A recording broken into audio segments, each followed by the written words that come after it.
আমরা অঙ্গীকারবদ্ধ। আমরা 17টি বছরে একটি দাবি ছিল, একটি নিরপেক্ষ নির্বাচন। আমরা ধানের শীষ 31 দফা নিয়ে মাঠে থাকবো। তারেক রহমান সাহেবের আন্দোলনের ফসল 5ই আগস্ট। এত পার্লামেন্টারি ভোট নাই, কোনো কিছু নাই, নির্বাচনে মনোনয়নের জন্য জমা দিতে হবে, দরখাস্ত যাচাই বাছাই হবে, এই প্রক্রিয়াই এখনো শুরু হয়নি। একটি কারণে আজকের এই নির্দেশনা, এই নির্বাচন যাতে না হয়। 5ই আগস্টের পরবর্তী যারা 5ই আগস্টের আগে নাম প্রশ্ন আমাদের সাথে ছিল, 5ই আগস্টের পরবর্তীতে তারা রাষ্ট্রীয় ক্ষমতার একটি অংশে তারা ভোগ করতেছে। এরা জানে নির্বাচন হলে ইনশাল্লাহ ধানের শীষ পাস করবে। এই বোধদায় থেকে তারা চাচ্ছে নির্বাচন হলে বিএনপি ক্ষমতায় চলে যাবে। অতএব নির্বাচন যদি না হয়, রাষ্ট্র কাঠামোর একটি বিশেষ পর্যায়ে তারা অবস্থান করছে। তারা চাচ্ছে না যে আগামী দিনে নির্বাচন সঠিক সময়ে হোক। আমরা অঙ্গীকারবদ্ধ।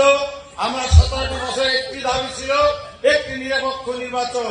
আমরা ধানের শীষ 31 দফা নিয়ে মাঠে থাকবো। তারেক রহমান সাহেবের আন্দোলনের ফসল 5ই আগস্ট।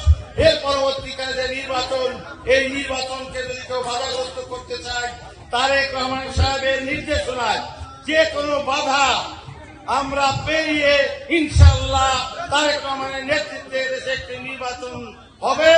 এই কারণে আমরা রাজপথে থাকবো, ছিলাম, আছি।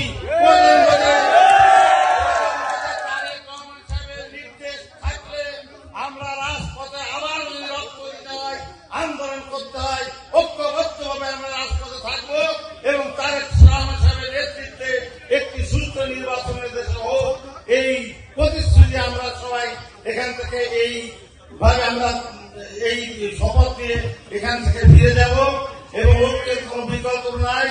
এই সামান্য ব্যাপার নিয়ে নিজেদের মধ্যে কোন রকম কোন ভুল বোঝাবুঝি করা যাবে না। এই গত 5ই আগস্ট এবং গত 17টি বছর আন্দোলনে আমাদের যে সমস্ত নেতা কর্মীরা নিহত হয়েছেন, যারা জীবন দিয়েছেন, আল্লাহ তাদেরকে শহীদের মর্যাদা দিক। যারা গত 5ই আগস্টের আন্দোলনে জুলাই যোদ্ধা হিসেবে বিভিন্নভাবে এখন আঘাত পেয়ে যারা পঙ্গু অবস্থা আছে, আহত অবস্থা আছে, আল্লাহ তাদের কাছে তাদের রোগ মুক্তির জন্য আল্লাহর কাছে প্রার্থনা করে 17টি বছর আন্দোলন করেছি। এখন তার যে নির্দেশনা, সেই নির্দেশনা অনুযায়ী পথ চলছে। উনি বলেছেন আগামী দিনের নির্বাচনের ধানের শীষের পক্ষে কাজ করতে হবে এবং রাষ্ট্রপতি নির্মাণে 31 দফাটি জনগণের মধ্যে প্রচার করতে হবে। আমি ব্যর্থহীনভাবে ঘোষণা করতে চাই, তারেক রহমান সাহেবের নির্দেশের প্রতি সম্মান রেখে দল যাকে এই মনোনয়ন দিক, আমার নেতৃত্বে সেই নির্বাচন পরিচালিত হবে। এর বাইরে কোন অপশন নাই।